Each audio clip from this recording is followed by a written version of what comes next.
And my name is Kelsey Roach. I'm not in the program, but I'm right here, so let's go. We have an amazing night planned for y'all today. I just want to say, once again, thank you all so much for being here. For me, I'm actually from Los Angeles, California, so it's been a huge privilege and an honor to be here, to get to meet some of the best poets I've ever met in my life, and to work among some of the most amazing mentors I've ever met in my life. And we're going to get into it, so. Alright, so just to start this off, I wanted to say something quick about cell phones. So if you wouldn't mind silencing them now, I totally encourage you guys to take videos and photos, but please no flash photography is my one thing. So, adding on to that, I'm going to talk a little bit about poetry etiquette, which is my tiny little spiel in this part of it. So feel free to snap if something resonates with you and to respond and interact with us because you are a part of our conversation and we are so thankful to have you guys to be a part of this conversation. Woo! Yeah. So, without further ado, I'm going to invite Saria to come up so we can do a land acknowledgement.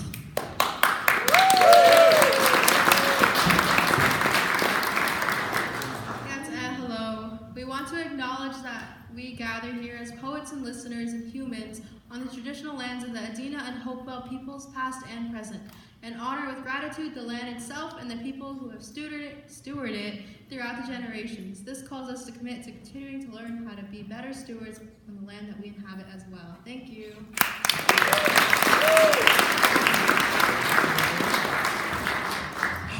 All right, everyone. As I mentioned earlier, I'm from Los Angeles, California. I'm part of the collective Tia Chuchas, and it's been an honor to be here. I've been invited. And I actually do open mics over there as well. And so to start it off, I always have this tradition that I want to bring and invite all of you over here in Ohio to participate and to just be a part of this so we can share that wealth of knowledge.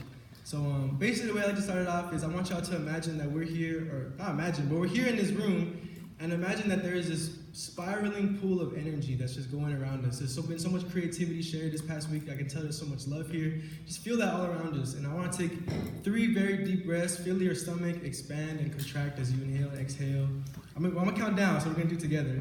And just keep in mind that energy and feel it flow into your body and out of your body as you do it. So I'll count down from 3, and then we're going to take some really big deep breaths. So 3, 2, 1.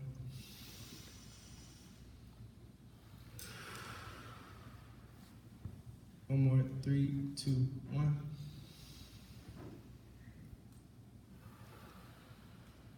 And one last one, and let's really just try to feel it, and feel your stomach expand and contract, and feel the energy. 3, 2, 1.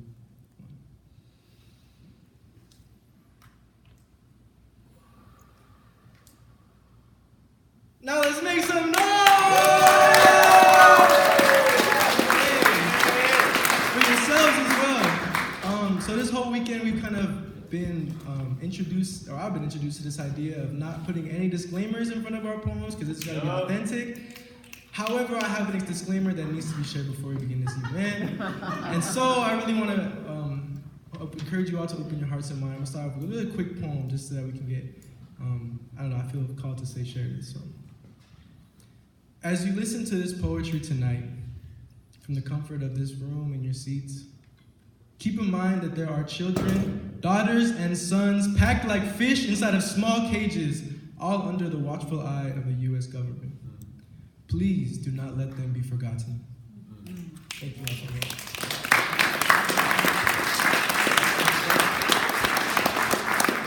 All right, so I'm going to go ahead and kick things off for tonight. So I get the honor of introducing our first poet of the night. Not that Alex is really our first poet, but our first one is, for the purposes of this exercise, is Hesna, and give it up for her. She's so talented.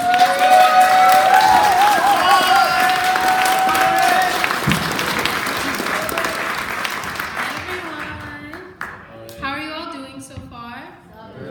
Find it an easy drive over. Hopefully you've been well. Hopefully you've been warm. Before I read, I want to take a moment and thank the wonderful people that have been lucky enough to experience this retreat with.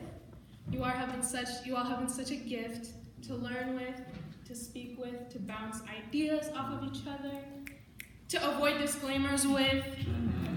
Thank you for your light, for your wisdom, and for your vulnerability these past few days. My name is Hasna Ayad Ghalib. I'm from Ann Arbor. This is Identity Crisis Ophelia. I'm changing my name to Ophelia. Crown myself practical, with all my mother's lectures carve sensible gal. Into every self-portrait catch me flowing down a brook of all this self-love, all glowing, all reclamation of body and bones. I come from bedouins and overbite babes. Melt the moon closer, propel every wave that meets sand and skin, born from Adam's ale and Tigris. I invented the ocean. I'll change, regrow the tides the moment you think you've caught me drowning. Mama did not raise me with corn syrup dripping from my tongue for you to turn me bitter.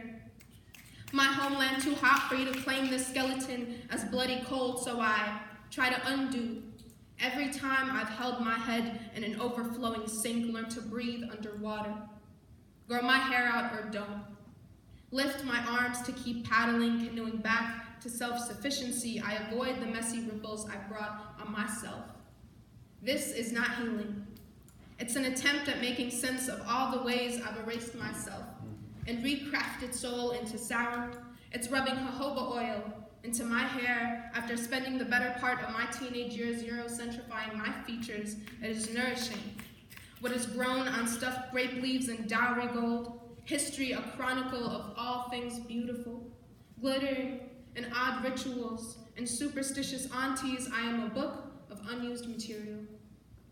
I don't know where I'm going, if my sails will rip, if the ocean becomes tsunami in her efforts to take me, but Mama birthed me with a built-in life jacket, which is to say, it's not in my DNA to drown.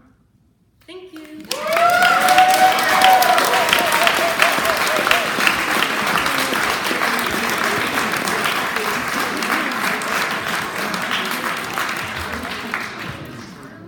Make some more noise. Keep it going real quick. Keep it going.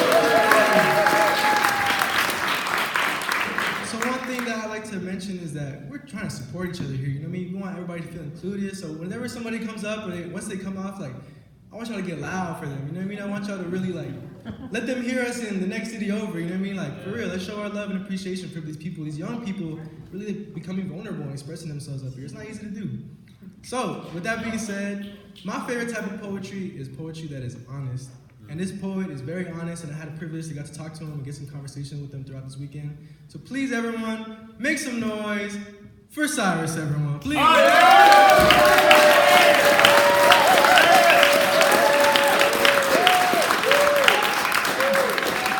Hi, thank you very much. You guys are all wonderful and beautiful people. My name is Cyrus Good. I'm from Dayton, Ohio, and from Chaminade Julienne. A truth serum. It smells of grandmother's rosemary from the forbidden pantry of magnificent spices. It drips onto paper and it becomes a poem. I have finished the truth serum, darling. I'm giving some for you to drink. But I don't drink it. I don't want it for myself. I apply it to the past. I want to know exactly how it happened, why they hurt me, what's their story, how could all of these events add up to culminate in me, the present shackled, broken human being? I'd sooner want to know the facial facades of my friends than the mysteries of distant physics academians want. I want to know the formula, mathematical and logical, that depicts the reasons you frown when I give you a smile, wilt away when I give you flowers, shy away when I have the courage to speak about your beautiful light pink smile like the petals of tulips. I feel better now. This serum seemed to give me what I want. Painkillers don't convey the truth, but they help relieve its effects. I'm staring at the bottom of an empty glass of truth serum labeled vodka.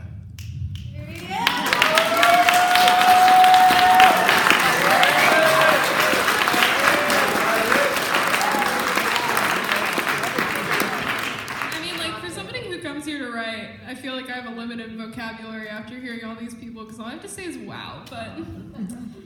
All right, so our next poet I've had the privilege of bunking with for the past 3 days, and she is awesome, and I'm really looking forward to all of you getting to hear her work. Give it up for Elena.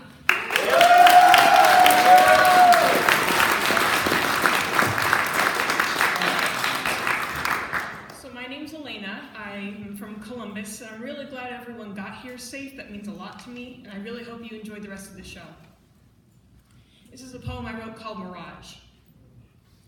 Water in the desert is more valuable than blood. And though you have tasted me, you spit me out, deciding that I am not sweet enough. Insisted there would be something better if you crawled just a little further. The sand sifts through your fingertips as you wait for the rain. Your lips are chapped and calloused. If you want a storm, I'll soak you in the blood of all those you thought weren't worthy. I hope it sizzles into your skin so you may feel their pain. Yes. Turn around, see the skull of the cow that came before you. His sunken eyes, a reminder of what happens when you beg but never choose. The sand simmers while the heat waves goodbye and carries me with it. So panic.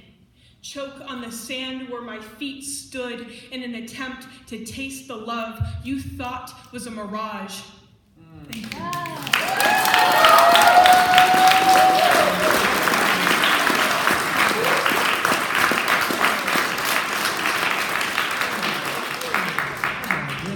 Okay. Up next, I want to welcome, I came here, we got here 2 days ago, and in the 2 days, I've been able to get to know this person. They've become not only one of my favorite poets, but just one of my biggest inspirations, artistically and as a human being. Please, everyone, make some noise for Aldo, please! Thank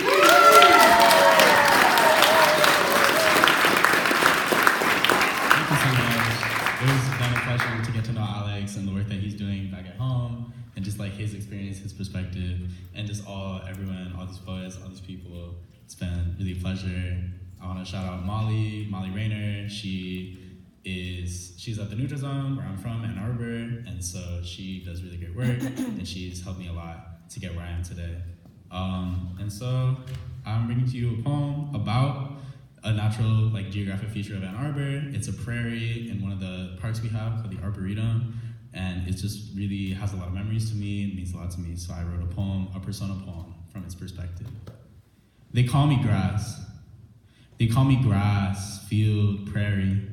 I want to be an ocean or a fog, a marsh or a swamp. I want to see the stars again. I still remember when I could, before I kissed all that blood and grew through it. I still hold and carry and bewilder. I am still beautiful. Still look over the scarlet leaves and the fragile trees, but give me a chorus of moans and chirps. Give me a chattering symphony. I do not speak metaphors. I am not fluent in the 10 a.m. train, the new paved road. I taste of wind and seeds. I celebrate my lonely wanderers, my ice path, my teeming city of rodents, my mist and night and royal. I am full of the living, a turtle, a deer, a groundhog, a swarm of locusts. When I kiss your feet and hands, the same kiss is grave soil. The same kiss, remember, when you first lay down in the dirt, when you played with the grass and soil.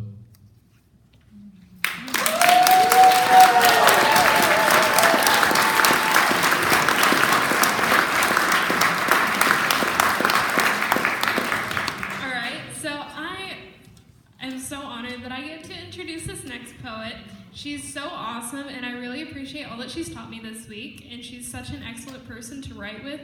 So I want to introduce Evie to come on up here and read her poem.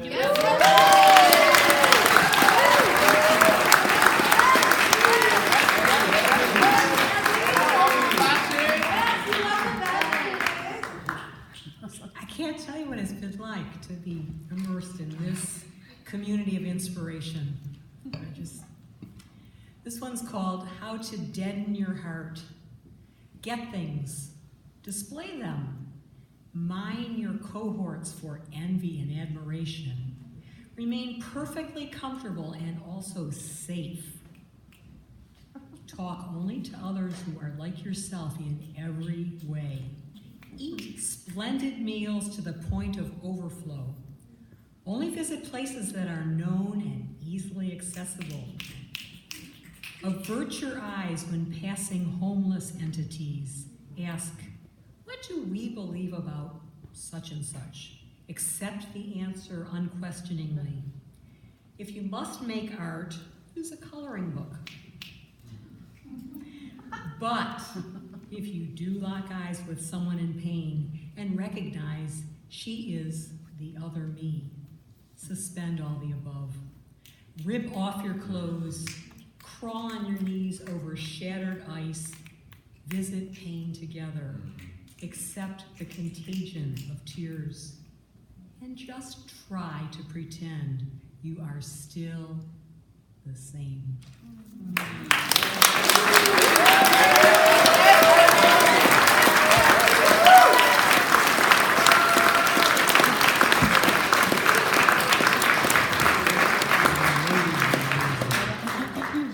Okay, so this next poet apparently says that this is their first time really getting into poetry. I don't buy it, but everyone please make some noise for Survival.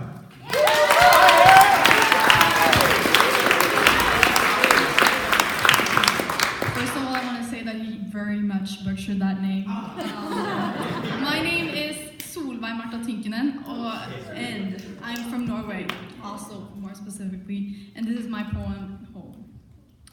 Snowflakes on the tip of your nose, you smell like salt. The warmest winters in negative 10 degrees Fahrenheit. Summer nights so long they turn into morning before the sun goes down. The sea grasping on all sides of reality. I'm running through my neighbor's garden, their dog howling for my soul. The kitchen walls, our walls, never dark because energy saving isn't felt as a priority in this home.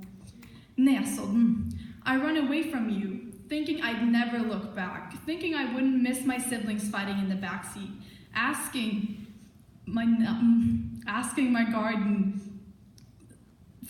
because it was too small to hold my pulsing body.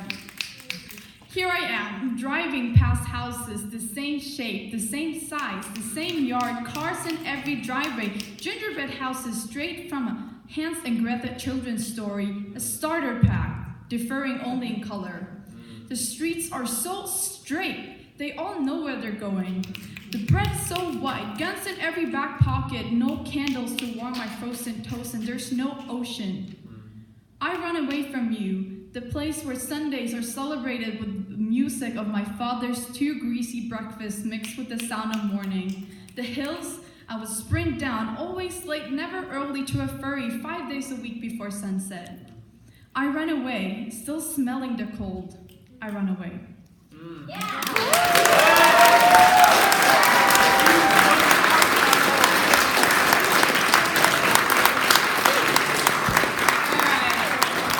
I gotta say, I loved that poem, but I am really, really excited to introduce our next poet. And the thing that I love about him is how passionate he is with his words and his word choice. So he's bringing his pickles, but everybody...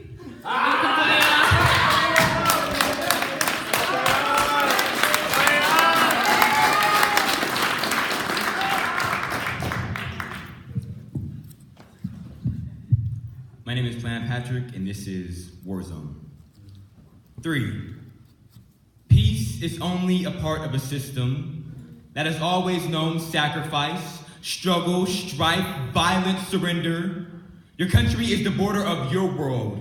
Hold your flag up, so high that even your grandmother will roll over in her grave to see it. Your patriotism is tattooed on your skin.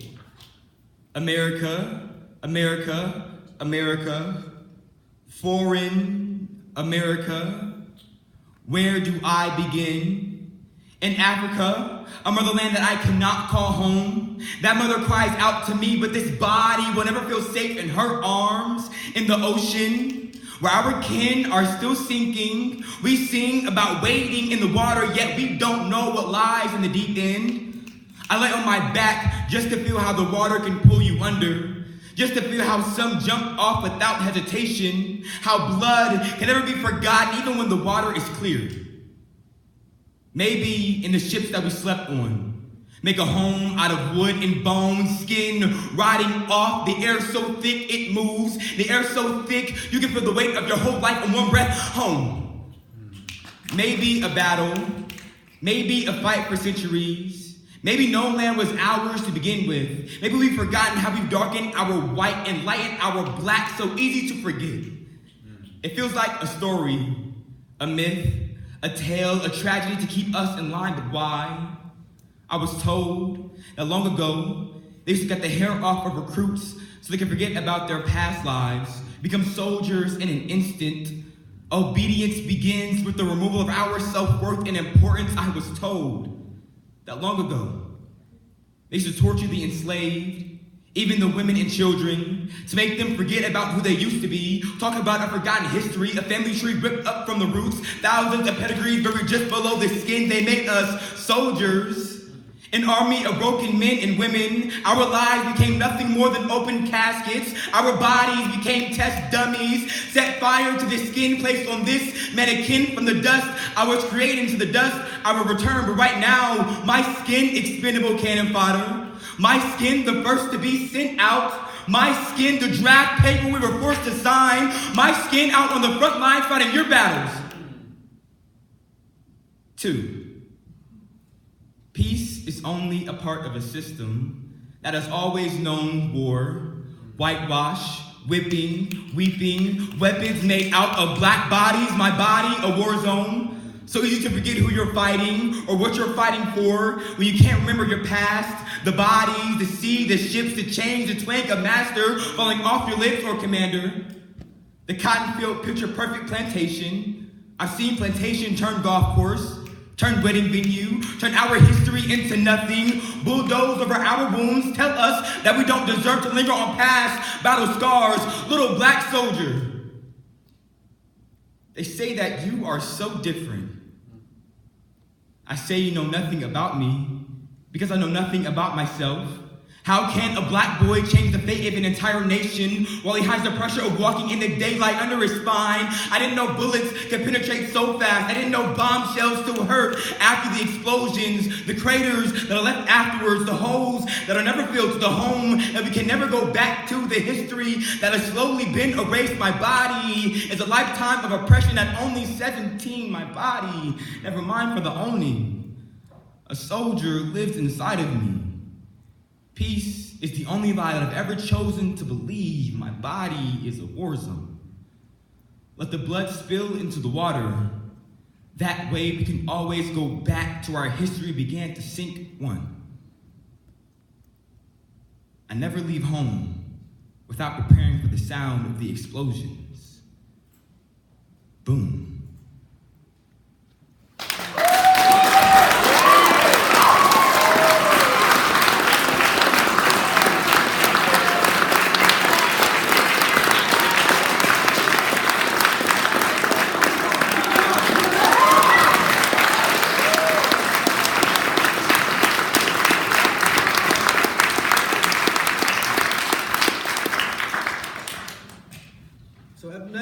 Up next we have, let me see here. Oh, it's me up next. I was not expecting that, but it's all good. Okay, I'm prepared. A little nervous, I'm here from LA, but it's okay. Check it out. So once again, my name is Alex Uribe. I'm a Chicano poet from Los Angeles. My family is from Chihuahua and Sinaloa. It's truly a huge privilege to be here. I want to give a huge thank you to Brian and Susan for letting me stay in their house on Friday or Thursday, whatever day that was, because I would be in the snow if that wasn't for them. So I appreciate them, and for Alan for inviting me, and to some of the people from this Mendocino men's retreat that I went on this past summer who were able to fund my being here. So, and thank you all so much for being here. So I'm gonna get into this poem. It's called Bored Getting Old. Let me just take this out real quick. I remember summer afternoons when you and I would stay outside, bumping peace of mind under the Orange Valley sky for hours on end. I never once minded a scratch or a scrape. In fact, I actually kind of enjoyed them. They made me feel like we were in it together. What happened to Sheldon? What happened to cracks and bumps and curbs and pebbles? What happened? You still remember the first time you landed the curb? I remember. I remember the sweat, the uncontainable laughter, the excitement that poured from every pore of your entire being. You couldn't wait to run and go tell all your friends. And I also remember the weekend you left me at Max's. He couldn't ride me like you could. He always complained about how loose I was. He even left me outside overnight. I miss you. Why do you keep me here in this darkness? Sometimes I wish I was a monarca so I could float from flower to flower instead of always having my face shoved into concrete stained with people's tossed out bubble gum. I miss you. I need you. Let's go for a roll sometime.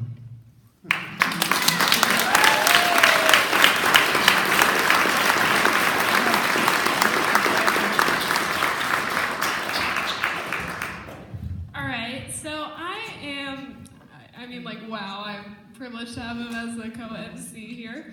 But I really have the privilege of getting to announce the next person, and he's one of my personal mentors, and he's one of the reasons that I'm here today, so I'm very excited to announce Jim as our next poet. Give it up!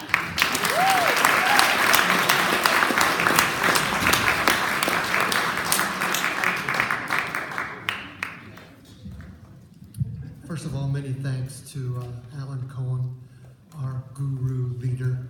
Yeah.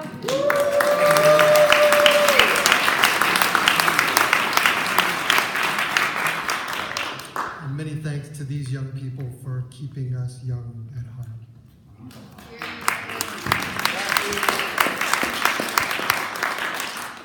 This poem was inspired at the supermarket, standing in line to pay for my groceries, when I came upon the cover of the National Enquirer, which has those very interesting headlines. And this one was on there. And so I said, this is a poem waiting to be written, called 57 Chevy Found on Venus.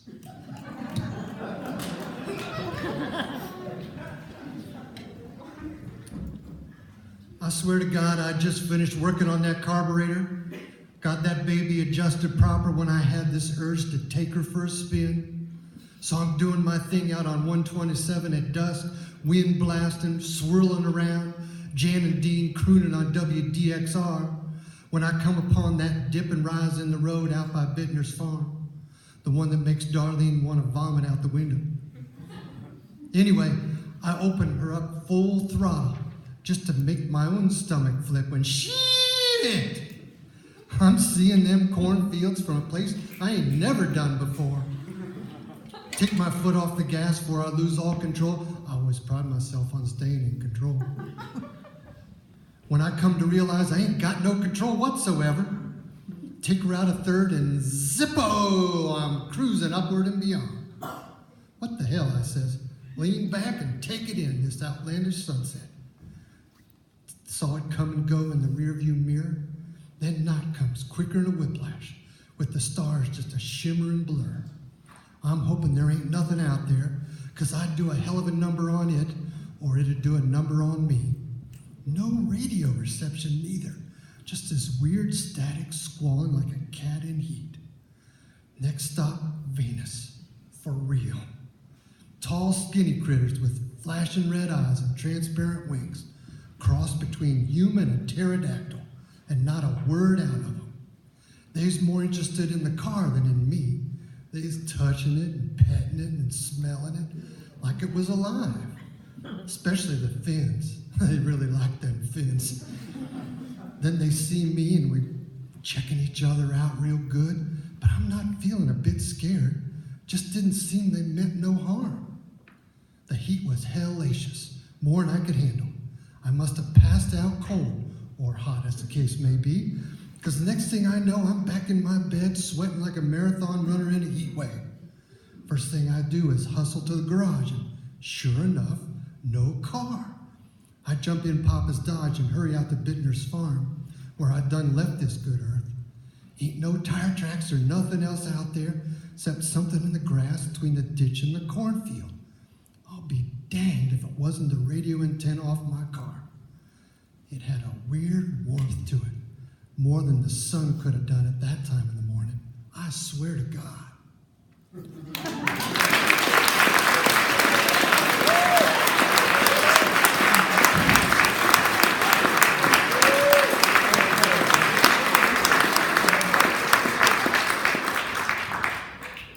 All right, y'all, this next poet is amazing. Please, everyone, welcome your MC, co-MC. Make some noise for Kelsey, everyone, please.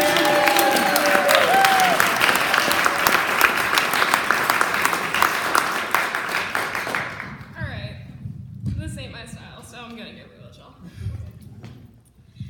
So to start off, I wanted to thank my parents, and so I know I'm gonna send them a video later because they're not here. So hi, Mom and Dad, I made it. But I want to thank them for encouraging my education, and this is really part of it.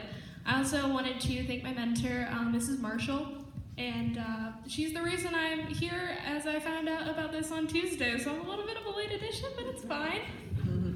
And I just wanted to dedicate this to my 8th period English class that kind of started all this. So, and to thank all these people here.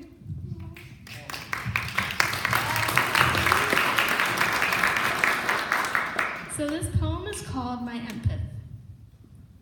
I tell this boy I've known for years, but who doesn't know what I think of him. How I'm struggling to think, to breathe, to be myself again. The empty space between our chairs, the quickening of my pulse, I know he can hear it. Son, ooh, yeah, don't worry, we're good.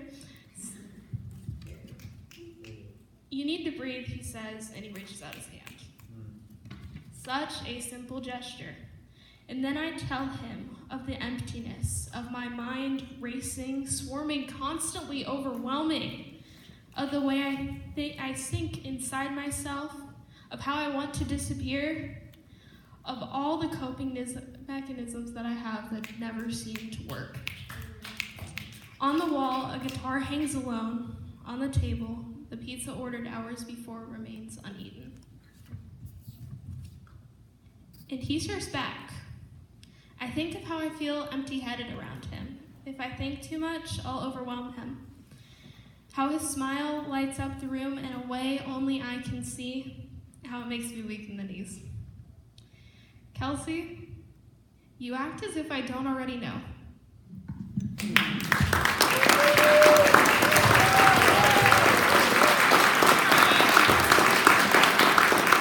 a privilege to be up here in front of you guys. Like, wow, that's such an experience. But the next person I'd like to introduce has been so real with me lately, and I really appreciate that realness, you know? So I'd like to introduce Ellie. So give it up for her.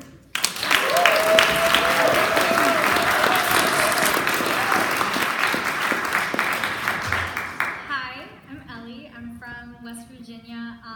This is my first time ever doing anything like performing my poetry or being with other people who do poetry. You guys have just made it so incredible for me. You're all beautiful, amazing people. This is my poem, Candle Wax and Vines. There are vines on the wall outside my house. Sometimes I wonder if one day they might just swallow me up the way the sun envelops the moon during an eclipse. They crawl up my plastic siding until they slip into my mind. They fill my skull with their thorny green leaves until they pour out of my mouth and ears, and my eyes roll down and they fill my eye sockets, and they wrap around my wrists and ankles and tie me to my bed until I sink into the foam like the moon does into the sun during an eclipse. My hands turn purple and spotted as they swell. My teeth crumble like the walls around my mind, and I am a girl decaying. Sometimes I wonder if I am a flower born wilted. Your breath is thick as you stand above me. The viney crown braided around your head shines, your words dripping holes into my forehead like candle wax plucked from the tears the devil herself cries for us because even she would not wish these vines upon us. They mix with my tears to form the very soil we walk on. I am not your daughter nor your queen. I am not your poet or your soldier. I am nothing to you. I will never be anything to you, and that is my choice. I'm going to stand below you and yell until the blisters in my throat grow large enough to muffle my voice, and I will keep yelling. I will yell until my skin slips off and I am finally raw. Try to praise the mutilated world. I will fill the world with words unspoken. How can you praise something that has no gods? There are vines on the wall outside my house.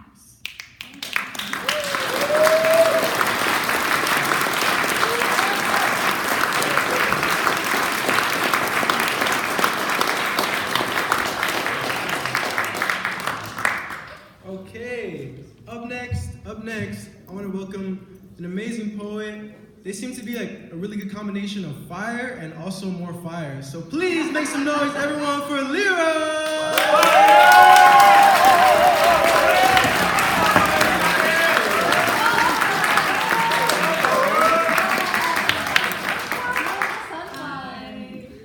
Thank you, Serena. You're a queen. Hi, I'm Lyra. I would just like to take a minute to thank Miss Taylor for, putting me out here. God bless, you're a queen. And I would like to thank all of you guys for being such great people. Like, this has been a really good experience because you guys are all so fantastic, and I love you all, period. But, okay. So, my poem is called Meadows, and yeah, okay. Boredom bounces off the walls around us, but we have each other. Fall is a season, but for now we're summer melting together, letting our giggles bubble until they're sparkling. For now we're yellow meadows of mellow. For now we are eternal. No pressure. If you turn your trust, I'll earn you. If tomorrow turns her back on you, I'll catch you, and I mean it. Say the word, I'll drop my name and you drop yours. Be my bitch and I'll be yours. And it's all love until it's not. Until summer is over, until the meadows are frozen, until you're gone. I'll choose to believe you're too busy for sicky, or maybe I was too soft for your gritty. Yeah, let's just say we don't talk. But it's not just you, just me, just you, just me. We'll always be yellow meadows.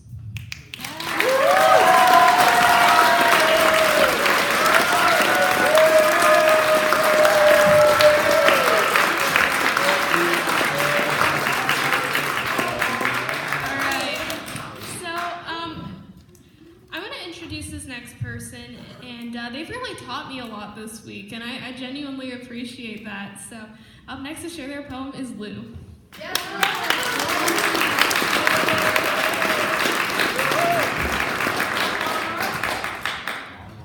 Hello, everyone. My name's Lou Godfrey. I live in Columbus, Ohio. I haven't never really done anything like this before, but this is honestly my happy place. I love all of you so much. You're like a second family to me. Hey, Lou. Thank you. So this is my poem, My Truth Serum. I make it alone. Stir those drops of sunset and sunrise together.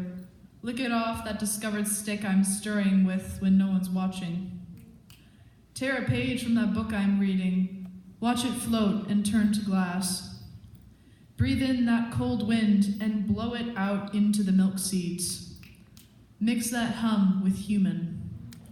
Let those leg hairs fall in and dissolve, grow back. Notice them dissolve again. Touch that skin because it's growing too thick. Follow the path that pops solemnly, ever-changing. Take out that piece of my stomach until I burn again. Eat that blue pill, but not that blue pill, and I will find my truth in the deceiving build of my bones.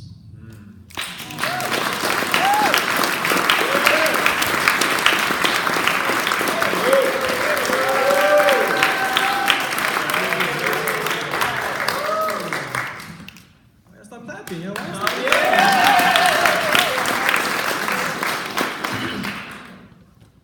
This next poet, once again, has been a privilege and an honor to really get to hear and to just hear their poetry over the weekend. So please, everyone, make some noise for Saria.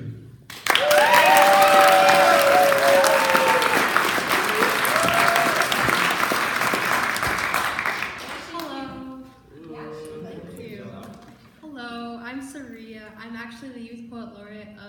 I'm the first one of Phoenix, Arizona.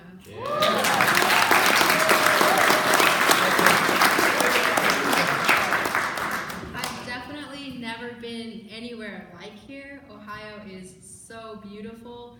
It's really cold, and I wasn't ready for that, but it's so stunning. Thank you for allowing me to come here. Okay, so my poem is called My Go-To Icebreaker Answer. My name is Saria, and I'm the one native person you know, or the first you've been forced to listen to. I am the one who makes everyone feel uncomfortable with the words I speak into the space. My name is Saria, but man, according to Disney, the media, and Party City, my name is Pocahontas. My name is Elizabeth Warren's cousin. My name is the sexy Indian wrench. I'm the one who refers to themselves as a redskin and makes you think of your racist grandparents or maybe your favorite football team. My name is Saria, and I make you uncomfortable in a world that was designed for you to be comfortable in. The way I sound annoyed talking about the foundation of America, or the way my voice quivers but raises when I talk about missing and murdered Indigenous women, or the fact that some mascots are just plain racist. It makes you feel something that you haven't felt before, and you're terrified. Because you know there's something I know very well, but you just can't seem to understand it. I speak of white privilege, and you hear me talking about your dishwashers, ruffled potato chips, and your yearly family trips to Hawaii. But of course, that can't be you, right? You think that's just normal life. Because all you've done is benefit from the exclusion of black and brown people. My name is Saria, but according to the Declaration of Independence, my name is a merciless Indian savage. The way I talk about America makes it sound like I hate it. Like when I tell you about how I'm asked I'm legal or illegal, or if I live in teepees or an actual house. But you can't understand why. You can't help but feel sorry for little old me because you know that there's something I know that you just don't know, and you want to know and understand why I am the way that I am. You want to help me and be my white savior. But when you see me look dead inside when we talk about Elizabeth Warren's bullshit or native statistics that control my life, you decide you don't want to know what I know, to ignore my truths, to ignore my dead cousin, raped ancestors and friends. So when I speak, you ignore or speak over me, and when I am proud, you put me down or ridicule me because you're scared. She, Saria Taylor Jose, she, Tuda Hethlet and Shli, Lo Kla Bushchin, Shatat Klai, Shamant Lao Klai, Anthony's Taylor Sands Jose, Shoel Dean, Rita Klai, Danny Taylor Sr. Jose, white painted woman of Fort Apache, and my ancestors' wildest dreams. And I am terrified, and my name is Saria. But because I'm a redskin, I'm forced to be strong and loud and make you all so uncomfortable when all I want in this great, big, colonized world is to be comfortable, just like you.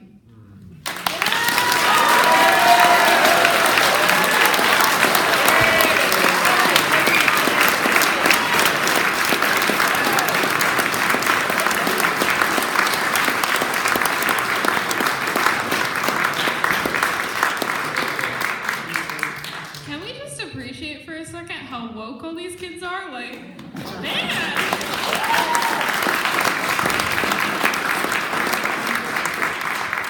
We have one last youth poet to announce.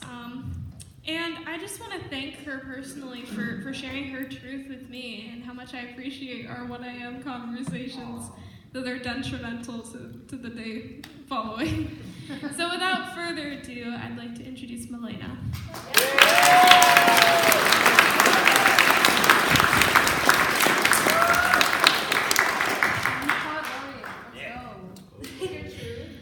I'm Milena. I'm from Cincinnati, and I'd just like to thank you all for being here today. It's such an experience, and I've loved being with you guys these past few days. Like, oh my gosh, I never thought it'd be this good. So I'm gonna read you Pyre. I'm burning. Flame does not blemish my skin. I do not blister or blacken in the heat. I smoke and smolder, but it does not char my flesh. I feel it lick at my fingers, but my hair does not raise an acrid stench as the fire rises to crown me. I'm burning. Softly, softly it caresses me, gently prompting me to welcome its warm embrace. Invisible, it is the brightest thing I've ever seen. I feel it building, burning, warmer and warmer, until I am just fuel, until I am the flame. I'm burning. My soul is on fire, and I'm scared. I fear I will burn. I cannot contain this flame. It simmers inside of me. If I let it touch the world, this golden gift will destroy what I have built around me, will turn my world to smoldering remains. I'm burning. It's a fire of words, of worlds, fire of curiosity. It lifts me into creativity. I play hide and seek with tongues of imagination. It is the inferno of experience, the forge of poetry, of truth. It is a fire of ice and icy fire. It is rain, it is wind, it is stardust. The cosmos fill my being. I'm burning. Now you're burning too.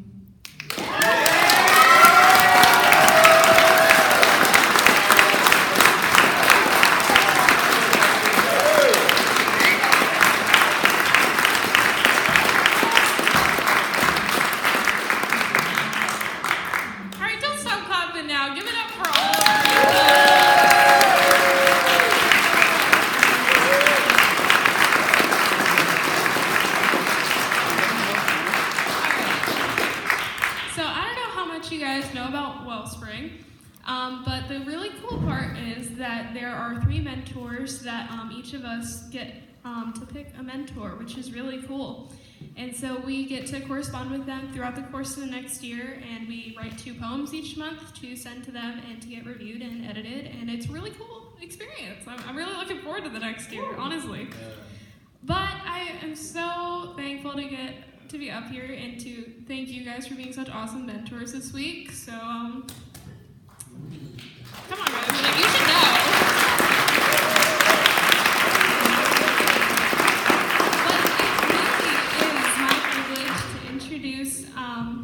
These guys, but first, so they don't have to do it, I want to plug their books because they're so awesome. Like, I've already read some of it. Like, go get one. I promise you'll love it, like, as much as I do, I swear. But it's my privilege to introduce Valencia Robin to read some of her poems.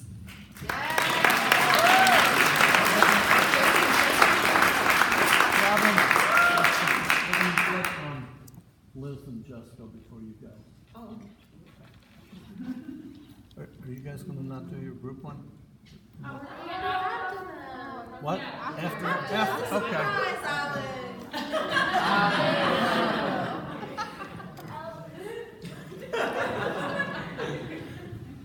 I was hoping I wouldn't have to come up here, that they were going to just keep going.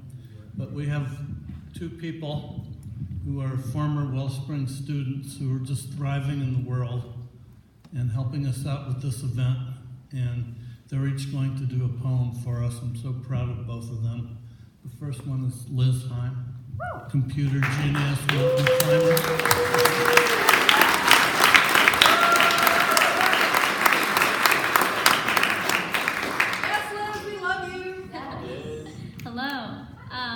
I'm like OG. I did Wellspring in 2013 because I'm old.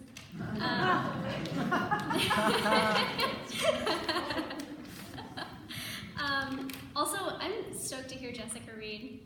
It's like fun coming back year after year just because I love hearing Jessica's poetry. So I got a quick poem for you guys. It's called Seneca, after a place that I like to climb in West Virginia.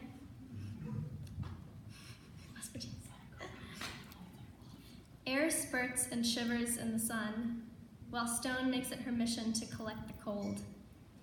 Dawn lighting her blocky form in origami shadows. She still licks heat from my fingers until all I can do is gaze at the shape of my hands to imagine how she must feel. She doesn't want to be touched. Millions of years ago, she was buried, clothed in leaves and rain and soil. I imagine someone snipping a sliver of my sleeve each night, waking each day imperceptibly more naked. I shiver, reach a ledge and rest, my body in a vacant space where rock once stood, shed slowly, or all at once, to send birds bursting into clouds.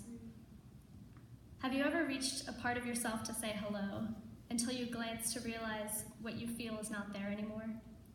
A phantom limb, and you stop trying to say hello. My skin begins to harden and crack in the dawn wind. I wonder if the first man to sail the ocean felt it strange to be suspended above a teeming world, exposed to sun, body burnt and cracking.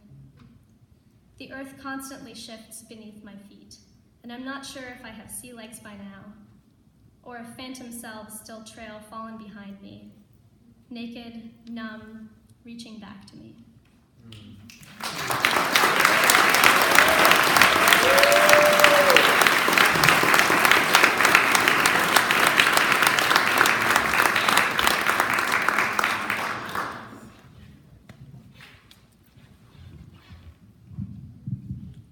Constant crowd favorite, Jessica Kennedy.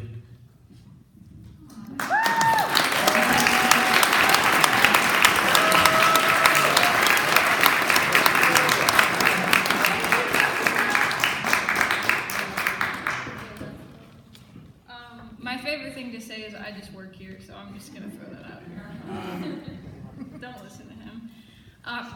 One, I'd like to say thank you to Alan. Obviously, he brought us all here, and for that, that's amazing. I think sometimes the middleman or the guy that brings everybody together is easily forgotten. So kudos to you, even though 4 people might have already said it. It can never be said enough. Secondly, I'd just like to say, yesterday I went to help a little bit, I guess just hang out mostly, with all of these students, and when I walked in, so there's like this great circle couch that's in the room, and everybody's just sitting there in this circle, and I'm like, wow, like I'm intimidated, I'm nervous, you know what I'm saying? There's something about Wellsprings and everybody being in a room and being emotional that makes me terrified.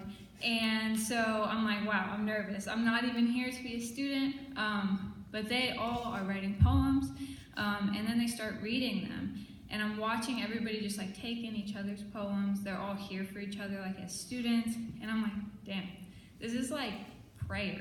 This is like religion. You know, like, and I see all of you out here like with your eyes closed. You know what I'm saying? Like there's something about poetry that's just special. And I don't care like who you are, what religion you follow, like this is holy.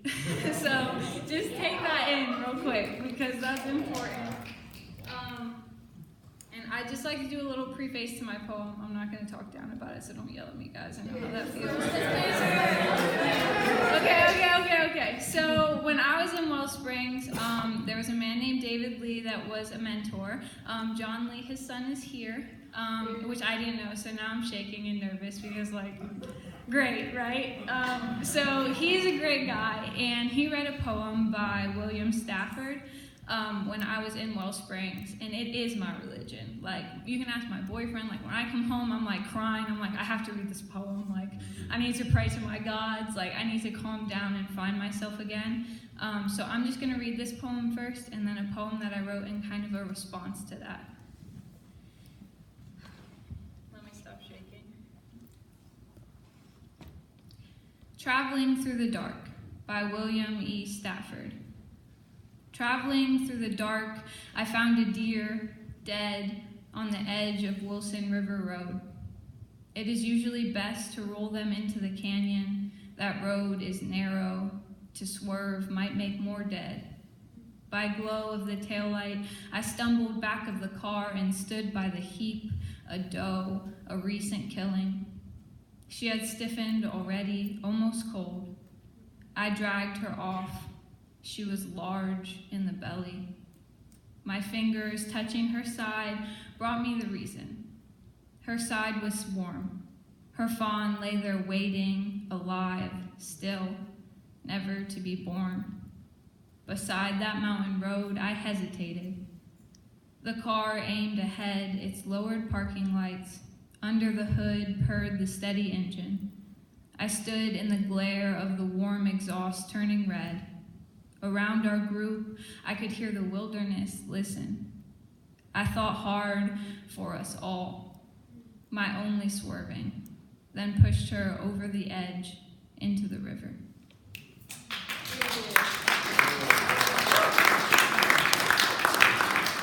The amount of times that I've cried my eyes out while reading that poem is, we're not going to talk about it, so. Okay, I don't title my poems because I'm not good at that. There was something about November 11th. You had been there an entire week prior. Your head was cocked just enough to seem as if you were staring right at me, abandoned on the side of the road. Each night, the fluorescence in your eyes caught my attention, and each night I noticed something new. Tonight, your body was blanketed in snow, and I could not see your eyes, and I cried. Winter decided to come early, and this snow was not invited. 2 nights ago, the blood that seeped from your nose reminded me how we are made the same. How deer crossing signs are more for you on the side of the road than the people who forget to look for you on the side of the road because your path came first. I am not sure if anyone else pays attention or not, how long you've been laying there, or how many others came before you, forgotten on this stupid stretch of road. I was thankful when I saw you, that the November air was cold to the touch. Thankful I would not have to pass after 9 hours of hot sun and the way dead bodies bake and bloat. In a way, this snow also does not feel right. This cold, this weight of an early winter on your tired body, and all I want to do is cover you with a blanket.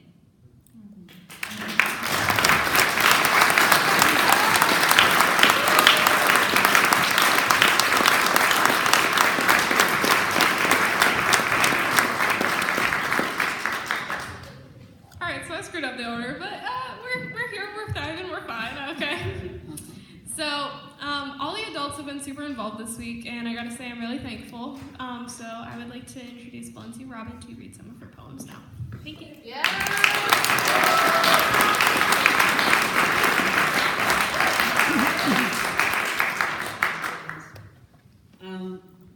Alan, thank you so much for inviting me to be a part of this program. I mean, I've just fallen in love with these young poets. I mean, they are just, it's just been the best 3 days I've had in a really long time. So thank you all. I mean, thank you for all this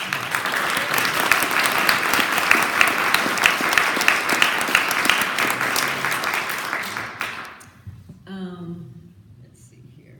So, I'm going to start with the poem from which I took the title of the book, my first book, which is Ridiculous Light, and the name of the poem is Kitchen Clock, and it has deer in it too.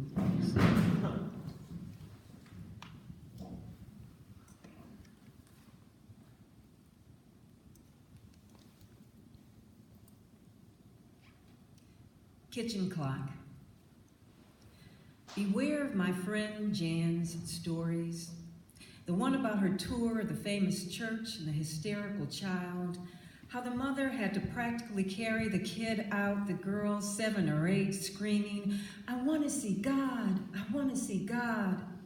See what I mean? Not that it wasn't slightly funny before Jan explained it was the day after the school shootings. Listen, I didn't even want to come to dinner. Had a bad cold, longed to be home in bed, but Jan was visiting. My friend who was trying to change her life, who'd quit her job, the dark room of her face lit for weeks with this ridiculous light. Yes, beware of all that hope.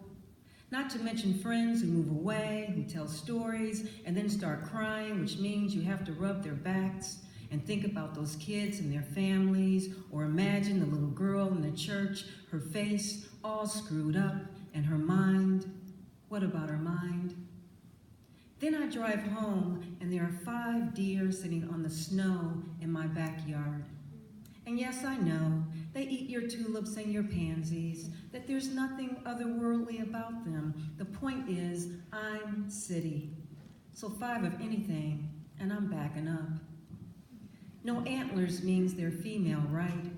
One was chewing something, otherwise they were just calmly watching me, their eyes so sweet and dumb.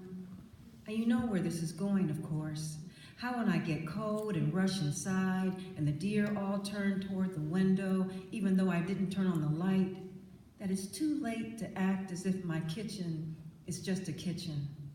And that cheap clock ticking too loudly behind me, who'd think that's what I'd be holding on to when I finally let go?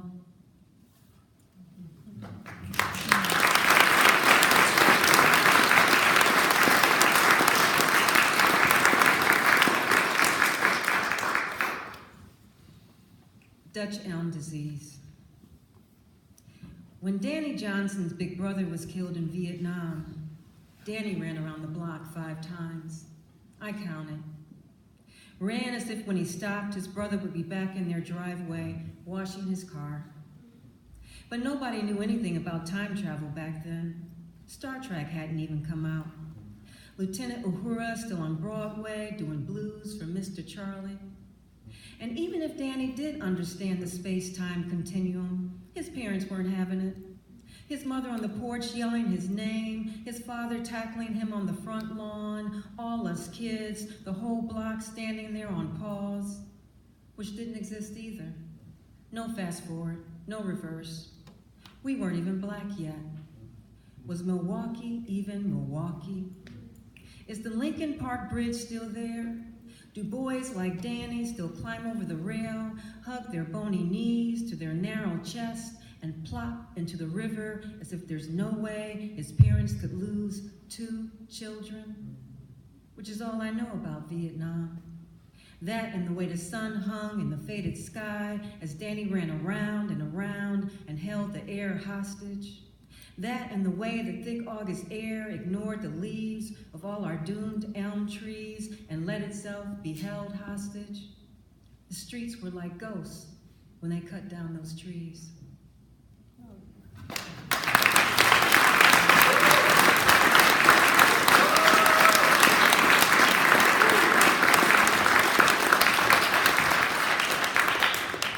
A lot of my poems use music as an engine.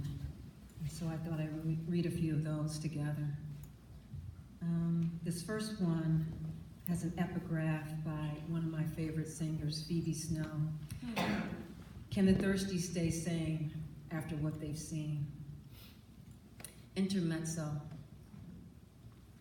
Sometimes you hear a song like her song that fits like a ripe plum in your hand. The sweet flesh and tart skin of her voice, simply what it is. Like tall grass gone to flower, the simplest of yellows.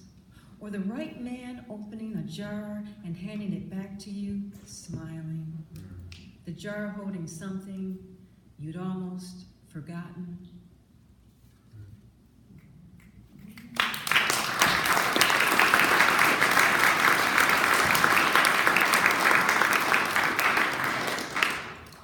This next poem has 3 epigraphs. I'll be there, the Jackson 5. I'll take you there, the Staple Singers. I may not get there with you, Martin Luther King Jr. There. Will it be bathed in blue light, a room with a view and stars for days, or is that too predictable? How about the outer limits of what we're made of? Everything stretched to bless our dreams, all our intuitions, all those funny feelings and so-called coincidences, verified, illuminated. Or some other dimension turning like a page whenever the clock strikes our secret hour, that round sound taking us back to blue. Or will time finally be free of us? Can dark and light be themselves, the world complicated? Our hearts filling up and spilling over because that's what they were made to do. Our minds wondering who's wondering, pressed to the window of everything. And yet maybe there isn't that different from here. Maybe we need to take off the divine handcuffs, go dancing, say, at the Elks Club, Aretha singing, you make me feel, the whole world finishing her sentence. Maybe we need to stand closer to the edge, jump without thinking, fall, yes, fall, resplendent in our own bad planning. Or will we find it only when there's no jump left in us? When we're lost and all alone, no hope, no possibility of reprieve.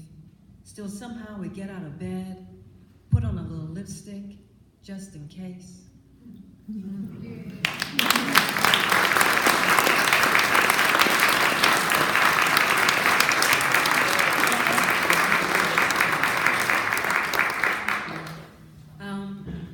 So, a million years ago, or so it feels like, my friend Kathy brought me to the Power of Poetry Festival. Yeah, right.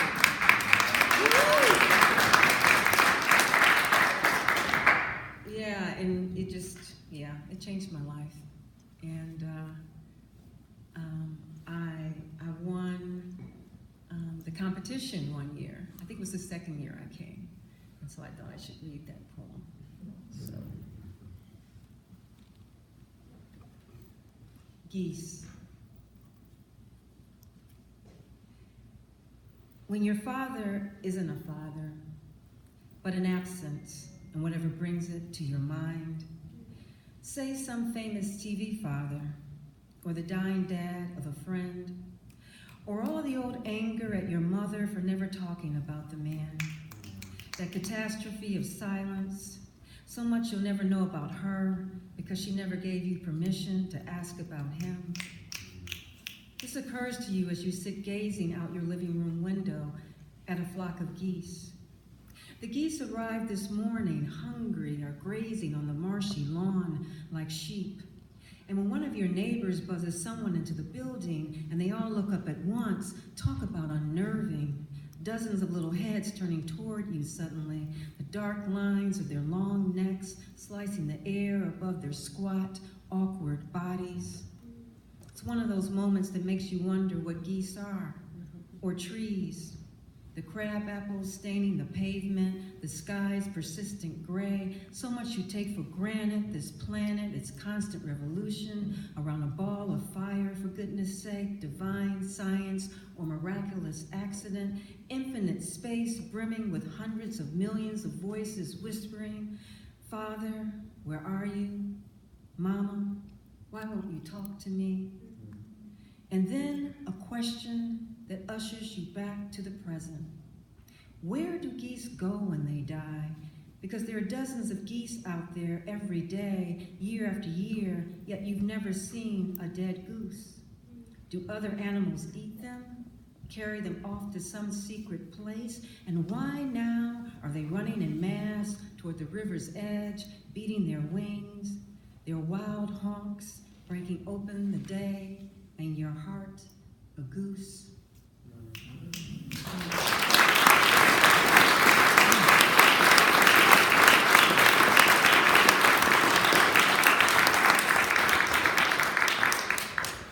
And this is going to be my last poem. Thank you all for coming out. This is just, it's such a gift to be able to read my poems anytime, and it's especially a gift to be able to read it with my fellow poets over here. So, thank you all. So this next poem, Mickey insists that it's still fall, so I thought I would read this poem, which is a sort of celebration of fall. Cathedral. Not that I needed reminding, but even the trees like giant awestruck afros grown in a laboratory of a mad brother. The nerdy Nerudian of my dreams who somehow isolated the colors of all the saddest love songs in the world. Baby, baby red, and please, please, please yellow. Yes, even the browns are talking to me. The greens blue in this early autumn light that makes everything shout. And where's my hopeless agnostic when I need her? Foreseer of endless wars and sorrows? Is that her running toward that old abandoned church, cathedral of shadow and grass? The leaves above trembling like tambourines, two happy squirrels dancing down the aisle. Thank you.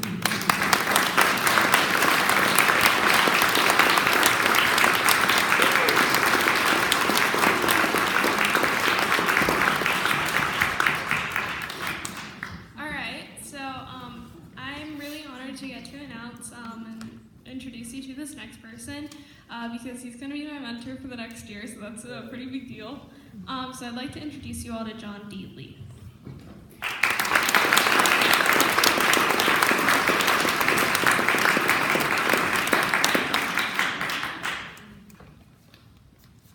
Excuse me.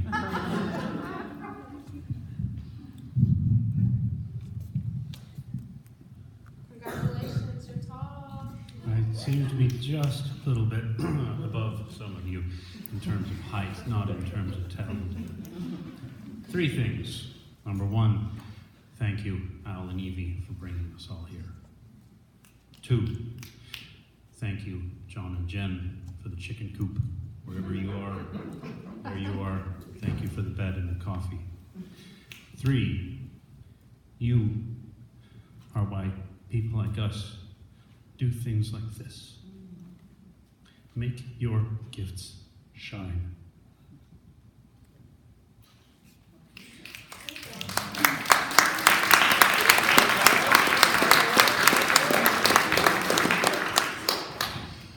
I'm going to read a couple selections from my book, These Around Us, and then I'll finish off with a new poem for you. First few poems, some of these poems are about the birth of my son, including this one, Sonnet on the Moon Rising. Calendar says full moon, but this upturned and pale bowl that rises against my window seems in no hurry to fill the room and peel back our eyes. Quarter, half, 3/4, light like lapping water moves under my hand, makes shadows in my wife's skin.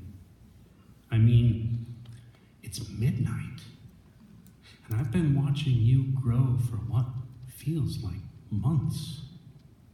So come on out, child. Now. I'm ready.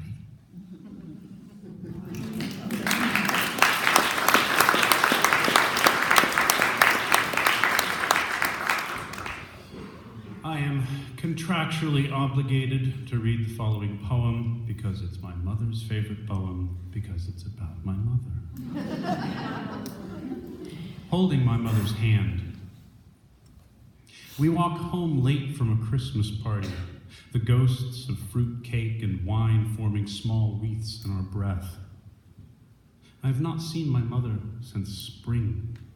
Because of this, and because the lights twinkled around us like technicolor gods, and because of the course of our steps reveals that we have had perhaps too much wine, I take my mother's hand, wrapping her smaller fingers in mine to steady our pace.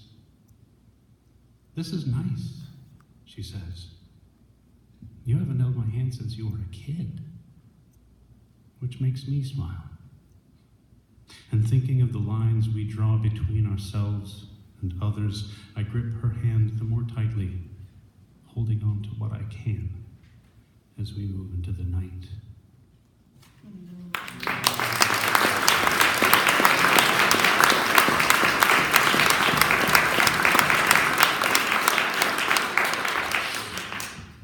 Next poem is Metempsychosis.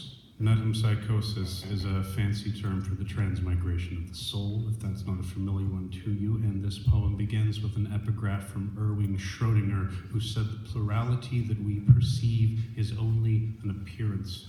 It is not real. Here, says the doctor, handing to arms not my own, yet which spring from my shoulders a swaddled bundle, from which stare eyes so familiar I cannot place them. In my voice, someone says, it's a boy. And the woman on the table, whose insides spill from the incision like the words hanging around us, begins to laugh and cry. While in my hands, this mirror that is not a mirror stares back at me, opens a mouth I cannot tell is not mine, and fills the world with song.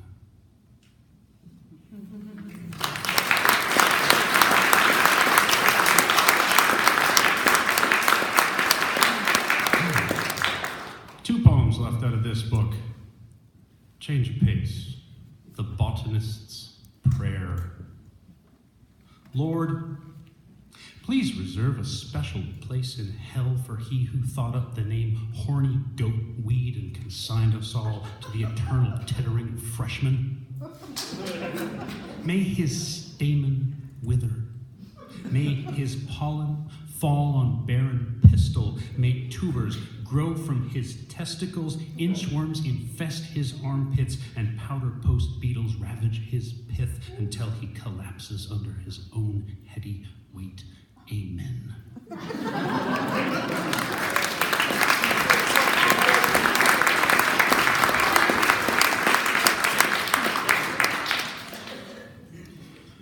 Why this poem didn't turn out so good. With an epigraph from Douglas Adams out of So Long and Thanks for All the Fish, we apologize for the inconvenience. I have apparently perturbed my waiter. Unused, perhaps, to someone who wishes to simply sit alone with a pint in a far corner and stare not at a book, notepad, phone, or computer, but long and hard, and without madness at the distances between what and why. He is taken to pausing at every passing, asking if I want more beer, though my glass is only half empty, or a menu, though I have expressed no desire for food, or how I thought the game was last night, or how the traffic was this morning, or the weather this afternoon. I'm writing a poem, I want to tell him. Go away. But I suspect this will not have its intended effect. About what? He'll reply. Or stuck on a rhyme. Or though I suspect we already both know the answer, written anything I might have read? So instead I nod, smile, say yes and no. My answer's simple and without elaboration, extracting me from this man, this conversation, this bar, impelling me back into the maelstrom of my thoughts, where I'm drawn ever inwards, closer, closer, closer, to the only voice whose answers I can trust.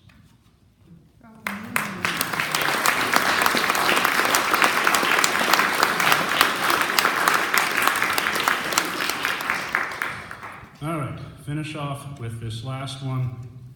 It's a little bit of a long one. I have a new manuscript called Indesiderato. It is in 7 sections, each section containing 7 poems. If you'll follow that one, I'm reading you the 7th section, which begins with the birth of my daughter, Juliet, who is, as of October 1st, 4, which tells you how long it takes to write a poem sometimes. So again, it's a bit long. You were push-pulled from the womb, Juliet.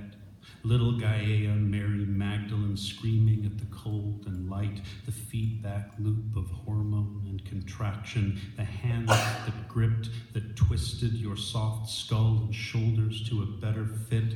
So much blood whirled child in but a second or two after 22 hours of pushing, grunting, screaming, and then you and the bright red gush of what once surrounded you streaming into the clear plastic bag between your mother's legs, seams distended at the weight, conical tip nearly touching the floor, and you, held by the doctor, cord trailing back to where you just were, blue vein ribbon pulsing, jerking, and the doctor placed one clip, another, and the cord switched off, stopped, feeding you the blood.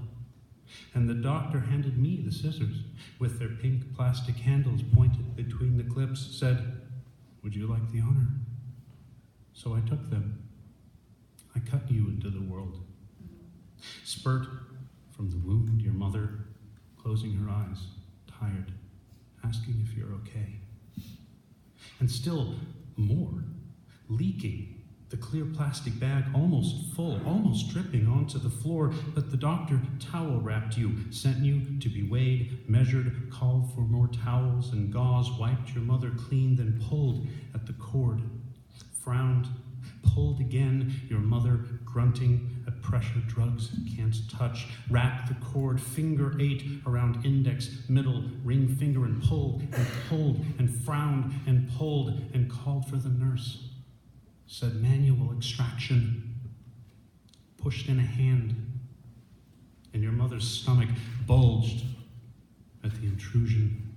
But the doctor closed his eyes, felt your mother's stomach move like you were still at home, kicking his eyes tight, teeth gritted, brow knit, and the doctor pulled again, withdrew a blue vein pink mass connected to the cord and dropped it in a stainless steel pan, sent it to the lab and cord blood bank, and you, still eyes tight, screaming on the scales, but the doctor said, "I think that's all."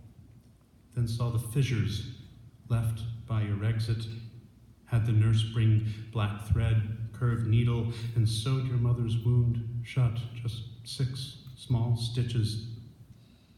Your mother passed the point of feeling, responding, knowing, and stripped his glove from his hand and shook my hand up, down, left the nurses to gather and place a pink plastic bucket beneath the end of the clear plastic bag to cut the tip, drain its contents, hand you to me as we watch the metal instruments, the bucket fill, the room empty one by one, the cotton wadding and latex gloves placed on separate containers, wheeled out on carts, sent to trash, incinerator, autoclave, until just your mother and you and I were left to consider what was done, the room and round us, so still, still, still. As the Arctic permafrost and peat bogs warm, the thousands of tons of methane trapped since the last ice age will rise and warm the sky.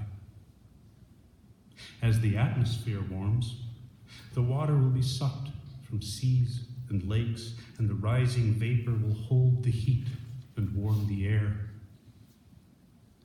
As the rainforests warm and dry, and so too as the fires burn the mountains, the trees will topple and rot and release their tons of CO2.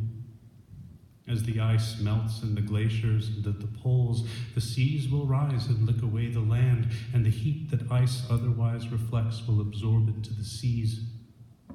As the seas warm, the 1,000-year currents that mix the then and the now will cease to stir the world.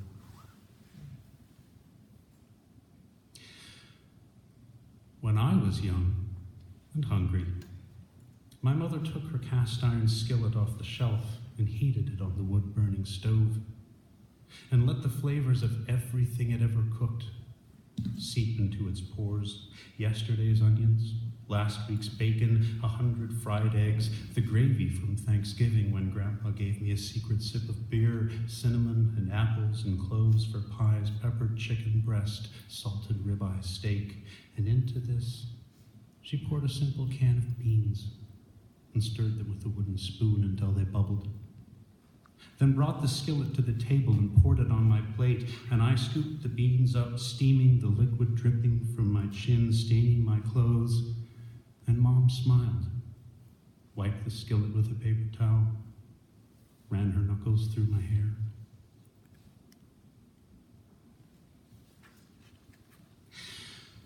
At the edge of what is known, a fringe of scholars who have spent entire lives examining the carbon isotopes, the 100,000-year-old bubbles trapped in ice, the waste that comes from burning oil and all the oil not drilled still left to burn, the meltwater pulse that gashes ice and shore, the colony collapse of pollinating bees, the disappearance of the nuanced biome, the accelerating decimation of all that lives but us,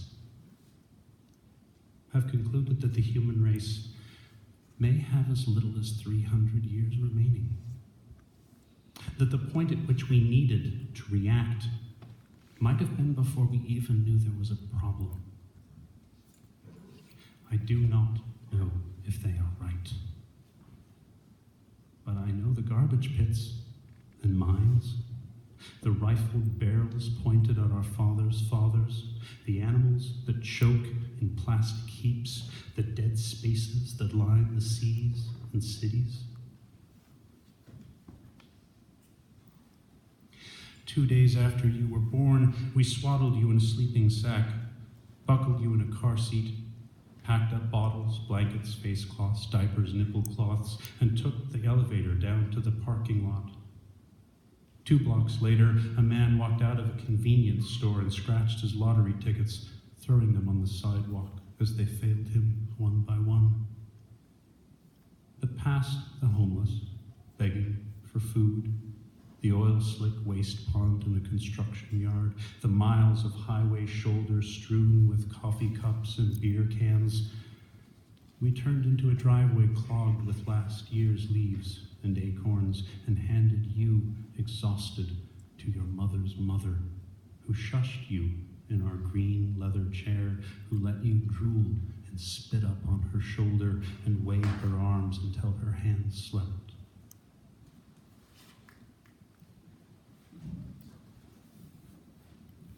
All along the western coast of the continent where you and your mother and brother and I were born, ballets of Clark's nutcrackers fill the skies and branches with shocks of black and white feathers. They line the summer air with their cra, cra, and their guttural mating croak, and the hammer of their beaks on pine cones to rip out the seeds and store them in dozens beneath their tongues to carry away and hide and bury in stashes as many as 50,000 seeds per bird, placed here and there along the coast and mountain slope, and almost all of them remembered, even 9 months later, so that when the snow has cloaked the ground in the evergreen branch, the nutcracker can survive. And the few seeds it doesn't remember will crack their husks in spring and send a feeder root in search of soil.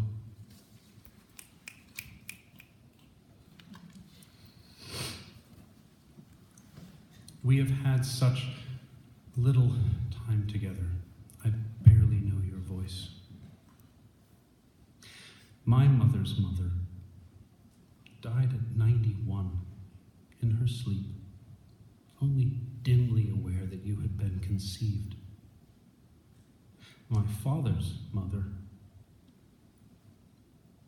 died this morning at 92. Never having held you. I cannot imagine how they watched their men go off to war, watched the mail for news of them, and then took care of them when they returned, these men who smoked and drank and died too soon. And when they died, how the women went back home and changed the sheets, and how the sun rose in the morning anyway, how their stomachs growled, how the years passed. I wish you had met them. There is so little left but words.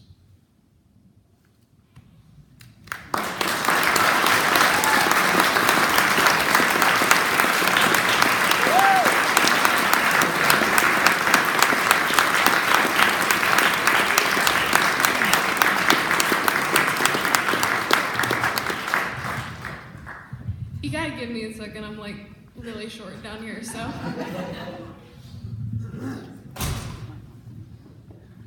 Hopefully this doesn't hit me in the head, that would be awesome, but no promises. Alright.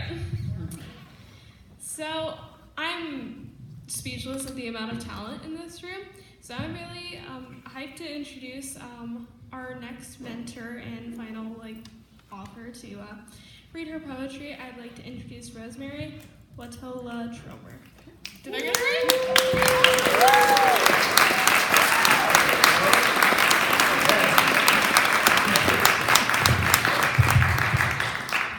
All right, repeat after me. On a day when the wind is perfect. On a day when the wind is perfect. The sail just needs to open. Sail just needs to open. And the world is full of beauty. And the world is full of beauty. Today is such a day. Today is such a day. On a day when the wind is perfect. On a day when the wind is perfect. The sail just needs to open. The sail just needs to open. And the love starts. And the love starts. Today is such a day. Today is such a day. That's Rumi the Sufi mystic, and you are amazing. That was really good. I think that the promise of that song played out big time this weekend. I call it a weekend, even though it wasn't at all. But it was 3 days of suspended time and phenomenal. I'll be honest with you.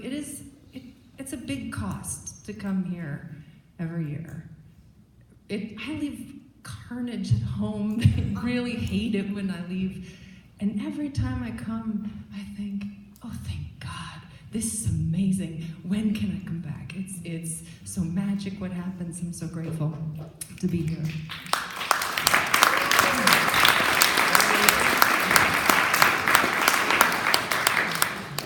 Think small.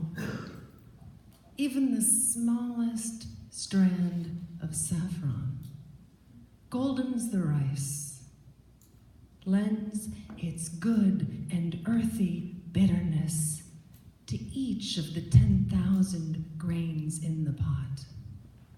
I think I want to make a bigger difference. I doubt the effect I have. No, I think there are many ways to meet and reach the many. And one is to do what the saffron crocus does, to put everything I have into just a few strands, and then trust they are potent enough to change everything they touch.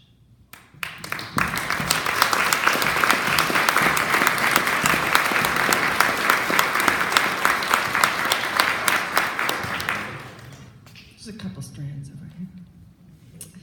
I turned 50 last week.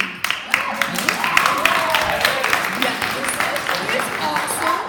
I just have to say though that some things change when you're 50, including your fantasies. Here's a little romantic poem. I want an interlude with Mr. Clean. I want to find him in my kitchen with his big muscled arms and his spotless white shirt.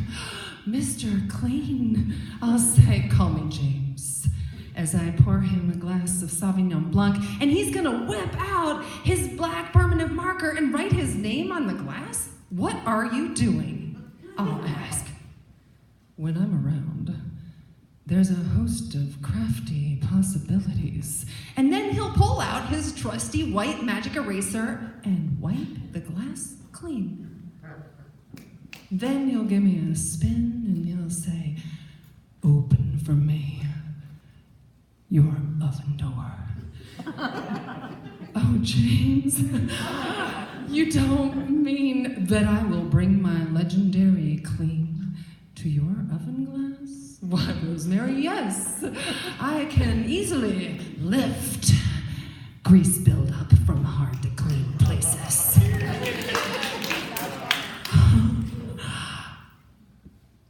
He'll smile. He'll give me a flex. Kitchen sink. Next. Oh, James, I'll swoon as he walks across the room. I I never knew you'd be so adept at sticky residue, he'll suggest. And I'll search for words and guide his hand to my faucet. Say goodbye to water spots, he'll say, with his teeth glistening like new white backsplash tile, like unused linoleum, and we'll dance across the sparkling floor, our sponges in hand, drawn to whatever's dirty. And the room will smell of meadows and rain, and he'll say, don't you think it's time that you took me to the bath?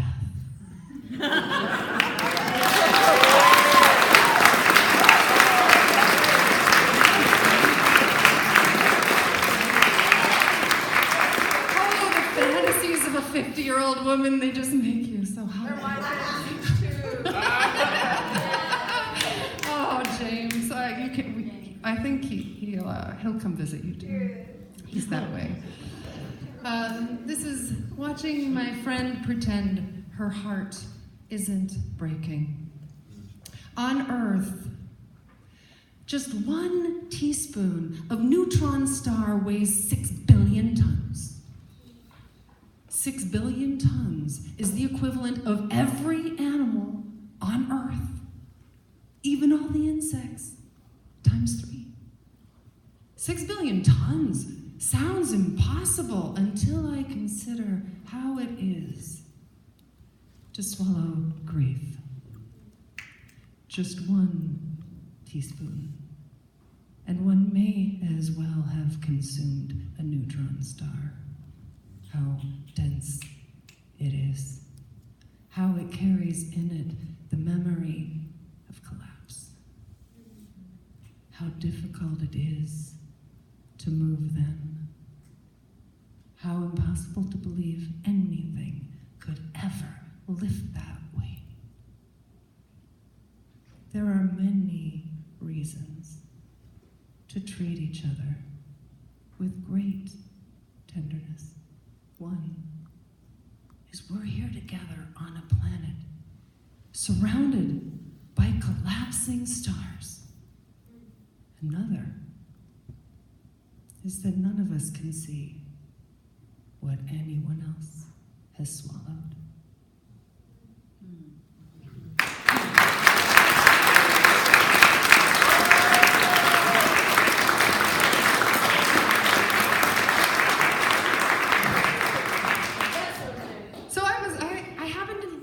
Science. I love bringing science into poems. I started actually as a math science girl. I was a pre-med until partway through college. I called up my dad in tears and I said, Dad, I don't want to be a doctor. I want to be a poet.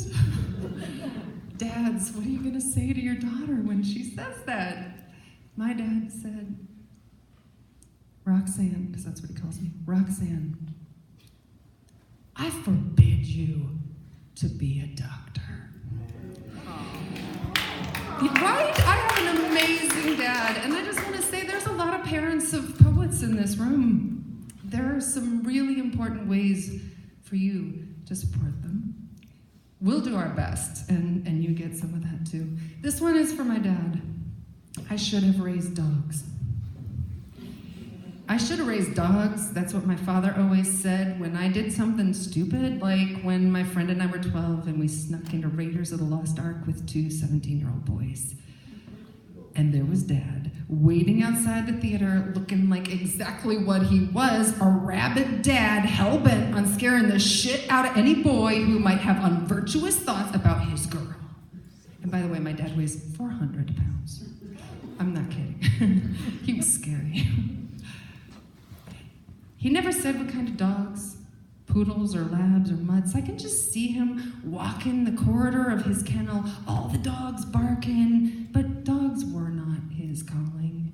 Crates, training, special diets, vets, no. He was the master of loving me through all my crazy mistakes, my hormonal angst, my sudden refusal to eat meat. I still smile thinking of the way he would sit on the couch and hold his arm open for me to come and sit beside him and snuggle. The way he bought me a book to decode my dreams. The way he took me to piano lessons every Saturday morning, took me out for brunch so we could talk. The way he still listens when I've done something stupid and then tells me he loves me. Never once, despite all his lamentations, did I think he would exchange me for a chihuahua or a beagle.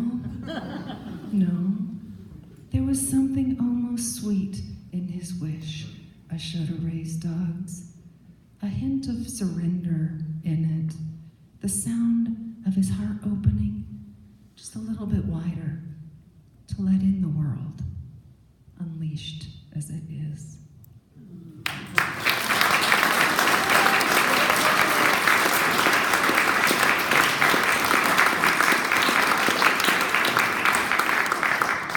I'll close with this one about raising a child. I have teenagers of my own, and sorry, parents, it's not easy, huh?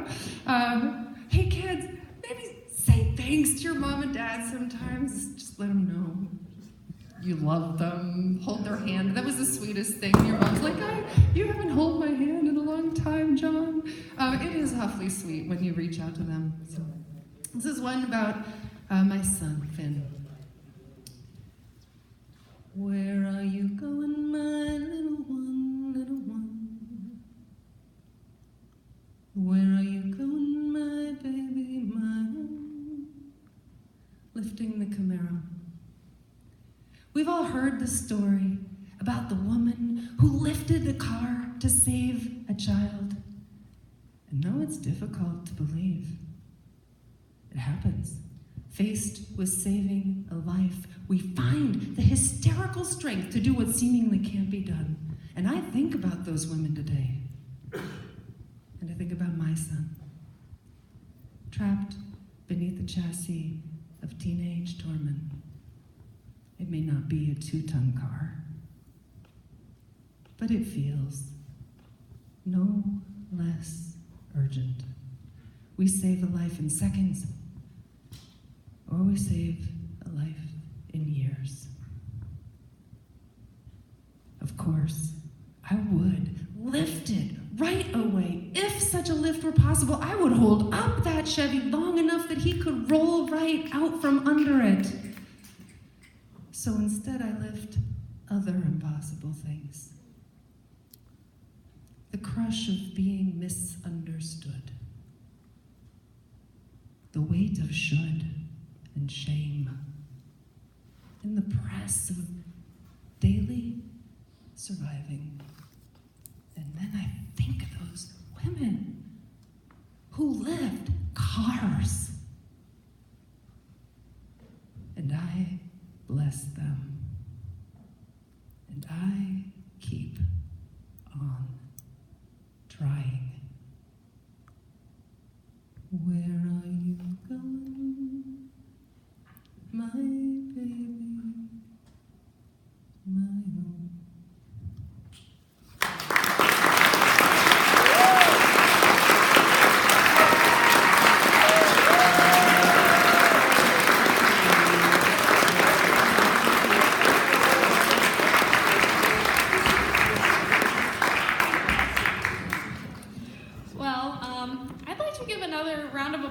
To these 3 wonderful authors who have helped us.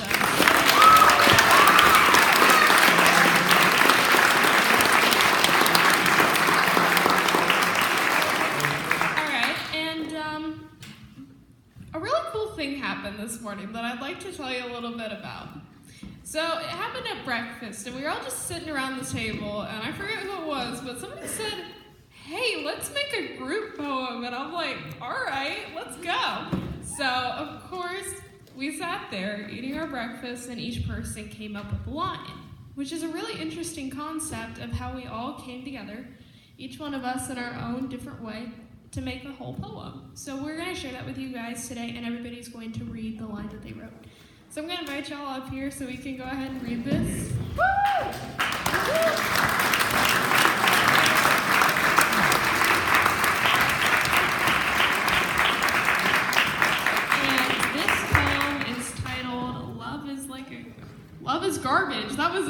because love is garbage, okay? Yeah. Alright, go ahead. If love is a garbage bin, I am all landfill. And I fit in best with the trash. But love cannot be replaced like that. I confuse reuse with return. Recyclable with irreplaceable. I am always wishing I could let go. I don't know what to say. I am begging to be put in my place. You won't do it for me. I am tired of the sunlight in this completely dark room. My heart is a landfill of you. I am tired of begging you to return with me. Before you send me out to sea.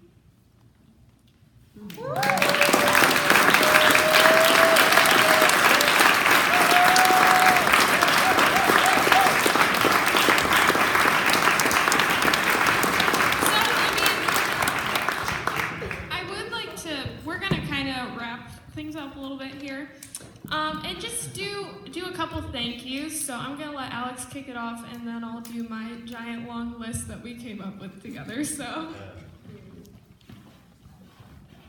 just want to give a huge thank you first of all to all of you who are here, especially to the youth poets, to the mentors. We're gonna list right now, but to all of you for being here and making this night possible. To all the people that, for me, I can say back home, other people that come from different places that made this possible, and from the bottom of my heart, thank each and every one of you. This has been one of the most beautiful experiences in my life. Thank you.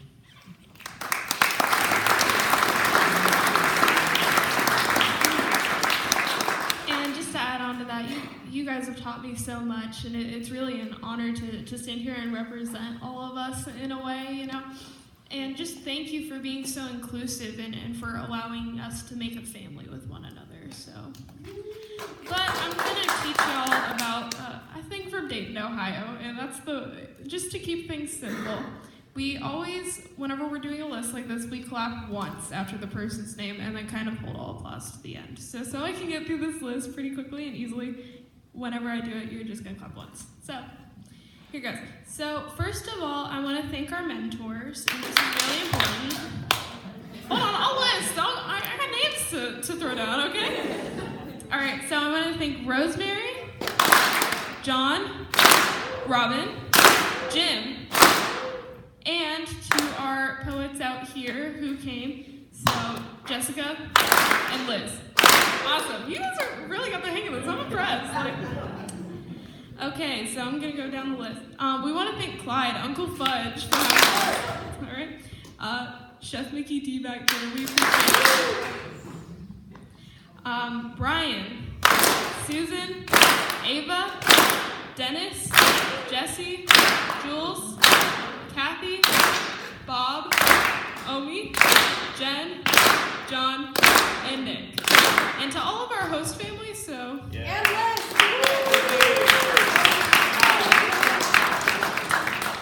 And then this one deserves more than a clap, and I know it. So I want to thank Alan and Evie for bringing us together. And honestly, this has been such a wonderful, beautiful, once-in-a-lifetime opportunity. And I don't know how to say it any better than that. I'm kind of at a loss for words. So honestly, just give them a huge round of applause.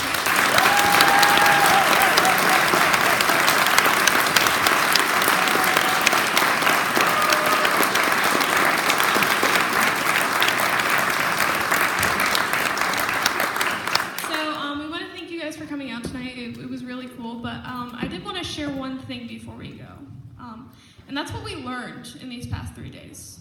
So we learned about sharing our true selves and to shed the scales that we have. And it was an opportunity to be vulnerable and to be open. And I think that that's such a beautiful and intimate thing to get to share with one another. So I wanted to thank you guys especially for teaching me to be open and honest, and for being open and honest back with me. So honestly, that's about all I got to say. So thank you to everyone who's here. Thank you to everyone who supported us. And thank you to Alan and Evie.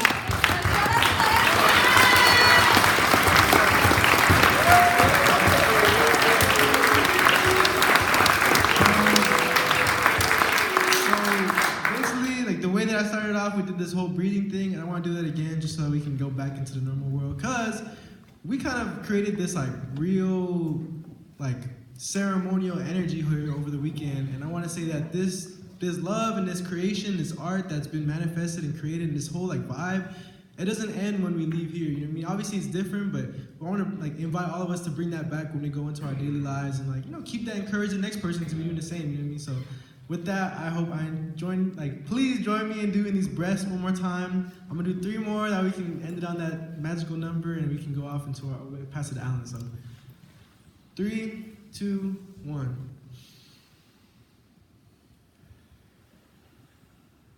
A couple more here. 3, 2, 1.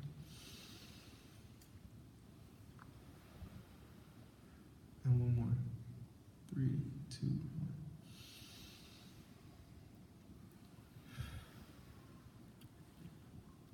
And make some noise for yourself!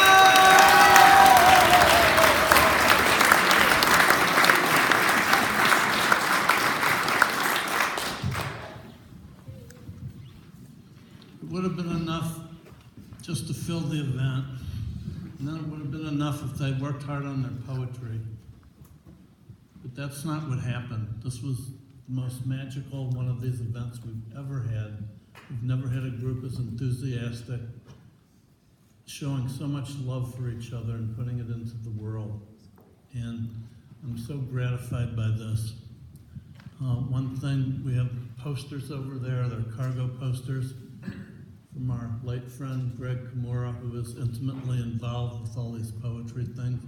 Please take them and share them. It says that each of us has a unique gift to give to the world, and if we do that, it'll make the world a better place. I'd like to have all the poets stand up. And what we're going to do, and you guys too, is we're going to do a bow. When I'm finished talking, I'm going to turn around, and then the audience will stand up, I hope, and the poets will bow to you, and you'll bow to them. And I just learned a couple of years ago the right way to bow is to bow deeply enough that your head ends up lower than where your heart usually is, showing which is important. So if everybody would stand up and we'd turn around, we'll bow, and that would be the end. Thank you.